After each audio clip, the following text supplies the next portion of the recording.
Wanasema kuna asilimia kubwa sana za kufanikiwa kama ukiweza kuziongoza tamaa zako za kimwili. Lakini tamaa hizo hizo za kimwili kuna watu wanazitumia kupiga pesa sana. Wanazitumia vipi? Njoo nikupe story na imani utaenjoy sana story ya leo na kujifunza kitu. Sasa kulikuwa kuna mshikaji anaitwa Julius. Huyu mshikaji alikuwa ni dereva bodaboda na alikuwa anafahamika sana mtaani kwake kwa tabia yake ya kuwa mcheshi na mpole sana. Pia jamaa alikuwa anajipenda, msafi sana. Na kitu kingine ambacho kilikuwa kinafanya watu wampende, jamaa alikuwa ni msiri sana. Yaani tabia ya kusema siri za wateja wake kwa watu wengine hakuwa nazo. Sasa Juli bwana, siku moja usiku kama saa 3 saa 4 fulani hivi usiku, alipigiwa simu na mteja wake mmoja wa kike kwamba aende kwenye club moja fulani hivi, sababu yule mtoto wa kike alikuwa amefanyaje, amelewa. Na aliangalia katika listi yake akaona kabisa kwamba mtu pekee ambaye anamwamini kumrudisha nyumbani kwake ni nani? Ni Juli. Kwa Juli bwana akawa amechukua pikipiki yake huyo mpaka kwenye club aliyokuwa amefanyaje, ameelekezwa. Kufika, kabla hajamcheki yule mteja wake, kwa pale nje sasa ya club kuna binti mmoja akawa amemwona amesimama nje peke yake kajitenga. Na Juli kwa kumtazama yule bibie akatokea kufanyaje, kuvutiwa naye. Kwa hiyo ikabidi achukue simu yake ampigie mteja wake kwamba bwana, nimeshafika hapa, njoo tuweze kuondoka. Lakini sasa wakati anamsubiri pale ikabidi atoke kwenye pikipiki yake akamfuata yule binti ambaye alikuwa amevutiwa naye kwenda kuzungumza naye japo kidogo, achukue hata namba ili aje amchukue mteja wake waondoke.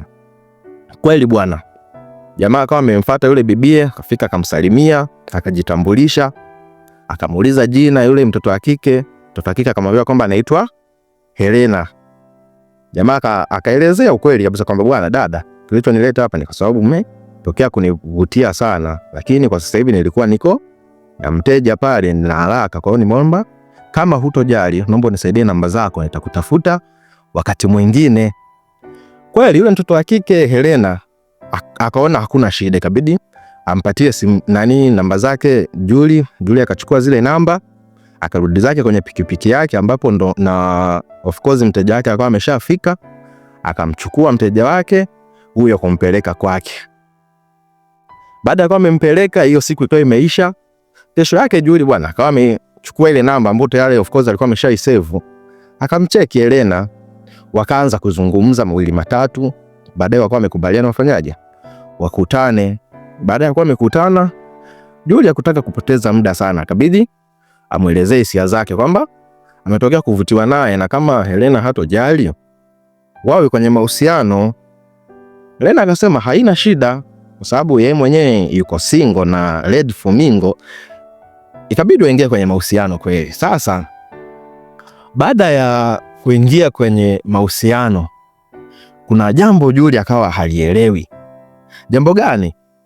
Helena alikuwa ni binti fulani hivi mpenda bata sana. Unaona hata siku wanakutana alimkuta club, na maana pale club itimizi ni kwamba ni kama alikuwa anajiandaa kufanyaje, kuingia ndani.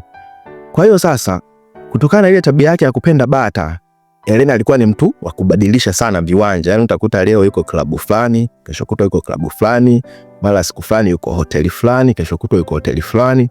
Lakini sasa pamoja na kula kote kule bata, Helena alikuwa hana tabia ya kuomba chochote kile kwa Juli. Sijui eti kwamba baby bwana naomba hela ya kusuka, hapana. Sijui baby naomba hela ya nguo, hapana. Sijui baby nataka aende kiwanja, sijui, hapana. Na hata alikuwa akimuita Juli kwamba labda ampeleke sehemu fulani, lazima alikuwa anafanyaje, analipa bili yake kwamba bwana nipeleke klabu fulani, nauli shilingi ngapi, labda 5,000. Juli anakabidhiwa 5,000 yake bila kuombwa chochote. Ile situation ikaenda kama mwezi mzima.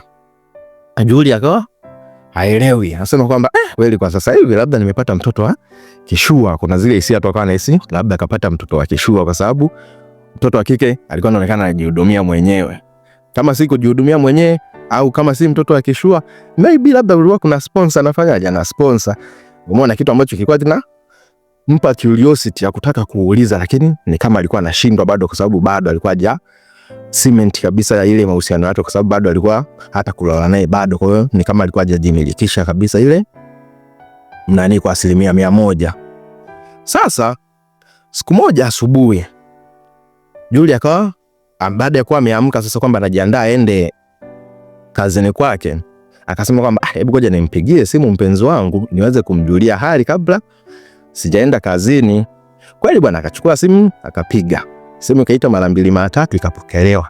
Lakini baada ya kupokelewa akasikia sauti ya tofauti na ya mpenzi wake Helena. Sauti ya nani? Ya mama yake na Helena. Julia baada ya kuwa amesikia sauti ya tofauti ikabidi tu aulize, samani naongea na nani? Maana hii simu si ya Helena.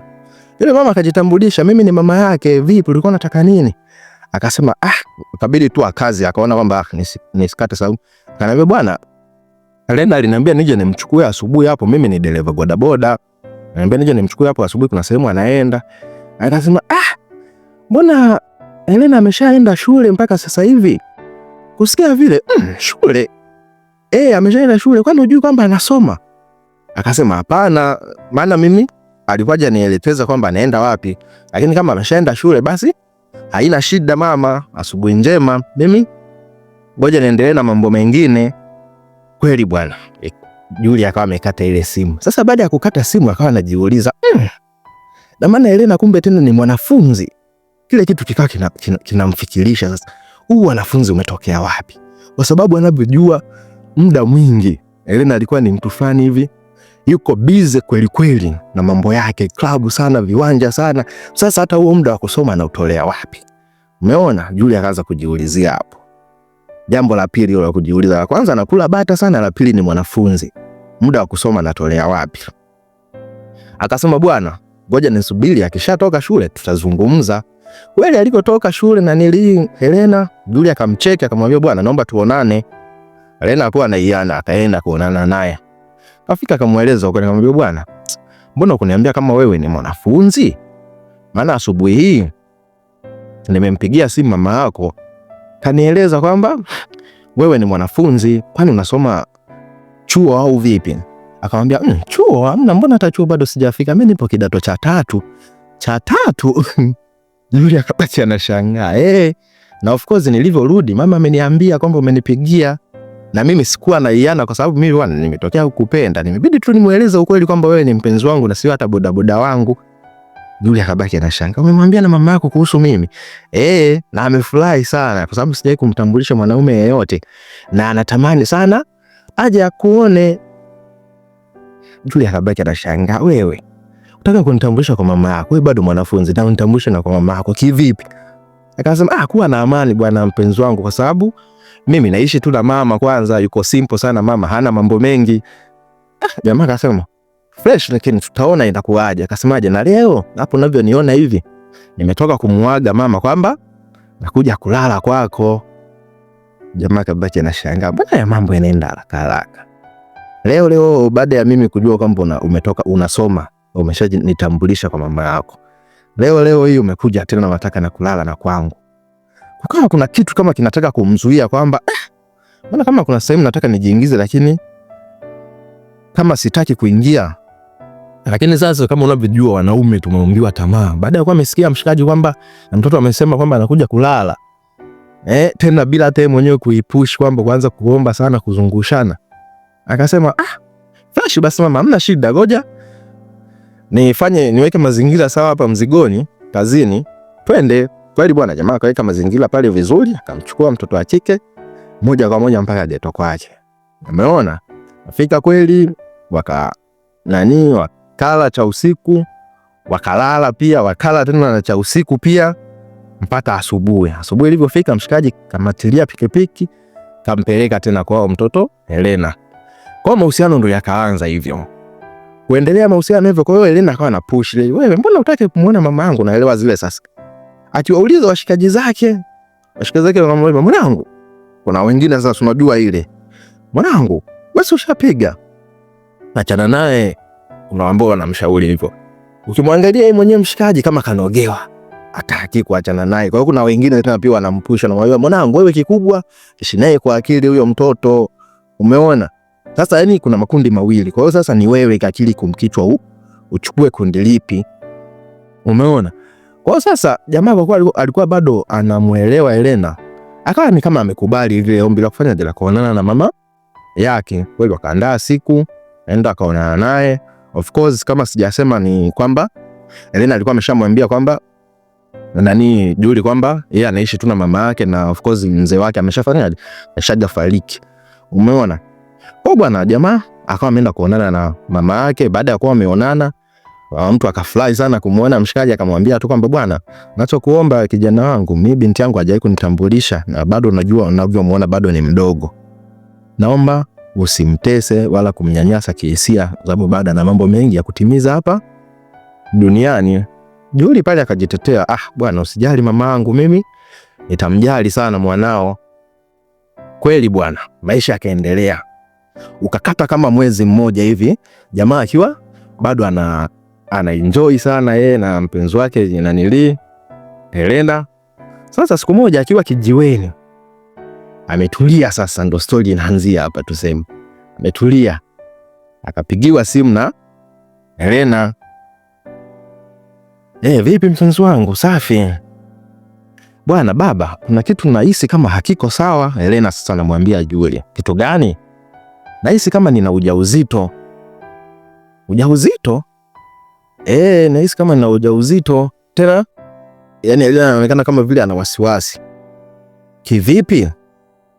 Ndio hivyo, maana yani nilikuwa najisikia vibaya, nimepima hapa, nimeangalia, yani kipimo kabisa naonesha, ninavyokiona kinaonyesha kabisa nina mimba. Kwa hiyo tunafanyaje? Julie anauliza sasa. Mimi bwana nilikuwa nawaza tu nichomoe kwa sababu tunajua mimi bado ni mwanafunzi. Julie akasema kwamba mama, kweli hilo wazo ni zuri sana. Kwa hiyo hebu ngoja niandae mazingira, kama vipi baadaye tukutane nikupeleke kwa mtaalamu ambaye tunamfahamu hapa kijiweni tuweze kulimaliza hilo swala. Helena akasema baba, utakuwa umenisaidia sana, maana mimi mwenyewe sitaki kuwa na hii mimba kwa sababu mimi mwenyewe tunajua bado nasoma. Akasema haya sawa mama, hamna shida. Wakawa wamekubaliana, wakaagana. Baada ya kuwa wameagana, ilikuwa ni mchana fulani hivi kama saa 6. Masaa yakaenda mpaka kama saa 10 fulani hivi. Muda huo Julie kama akili haiko sawa, maana anawaza lile tukio la ile mimba. Sasa akiwa ametulia pale kijiweni kwake, kuna gari ikaja aina ya Alphard, hizi gari nyeusi kubwa zile kama zinafanana kama na Noah Alphard. Ikaja kama imepaki mbele yao. Umeona ni wenyewe hapo kijiweni kwao, lakini yenyewe ikapita ikaenda ikapaki kama mbele yao fulani hivi. Kwa muda kama wa nusu saa iko tu pale imetulia, lakini hakuna mtu aliyekuwa anaijali kwa sababu hamna mtu anayeweza kuzuia gari ya watu isifanyaje, isipaki maeneo yale.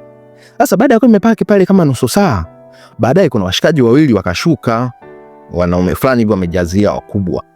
Baada ya kuwa wameshuka wale washikaji, wakaja mpaka pale kijiweni kwa alipo Julie pamoja na wenzake. Walipofika pale wakawasalimia vizuri nini.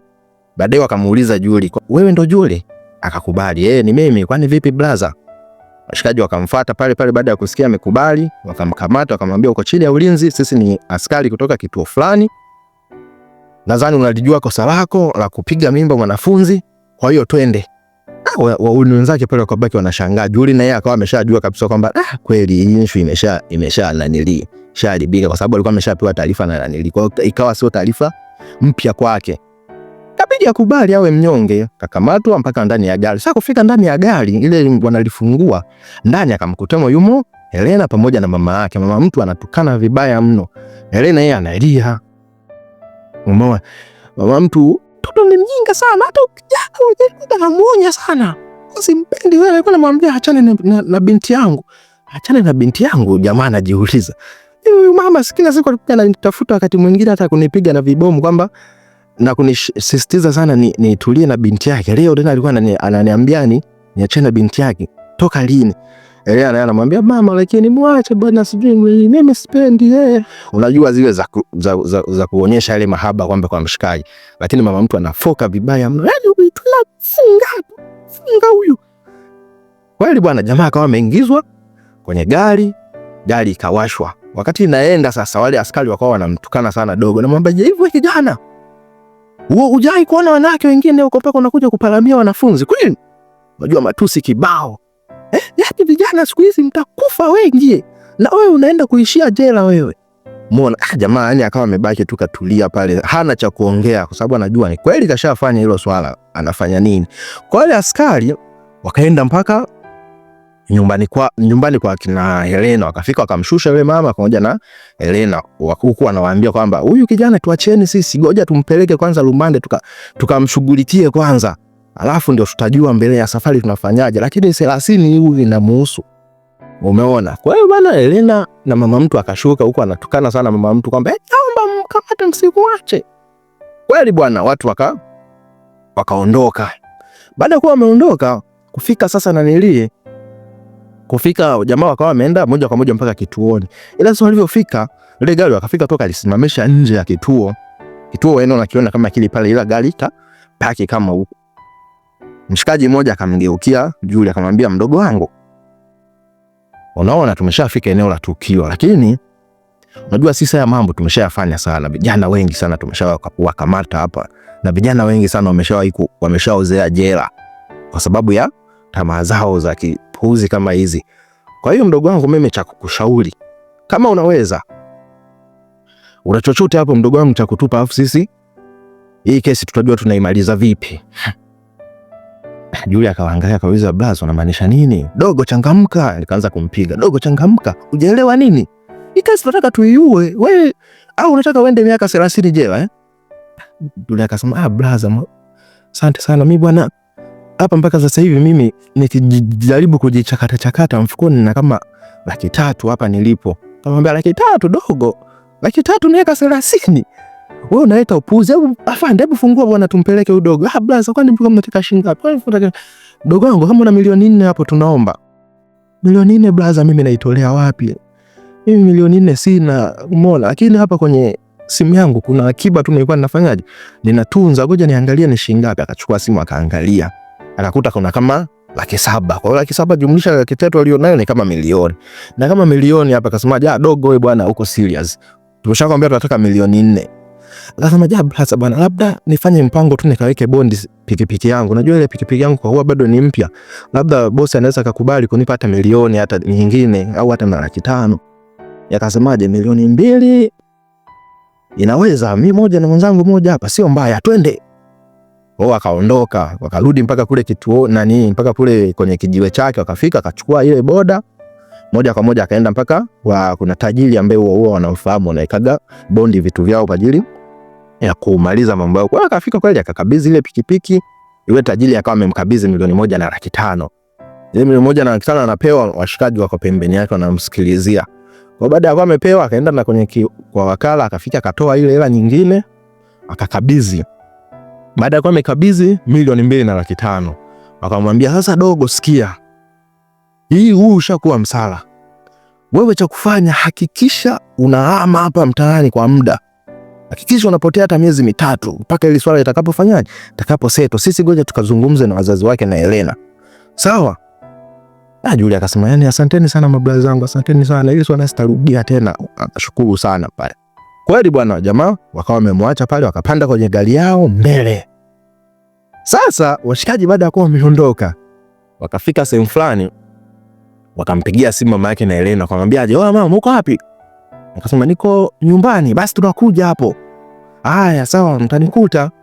Washikaji wakafika mpaka kwa mama na Helena. Walipofika, Helena pamoja na Helena wakaja.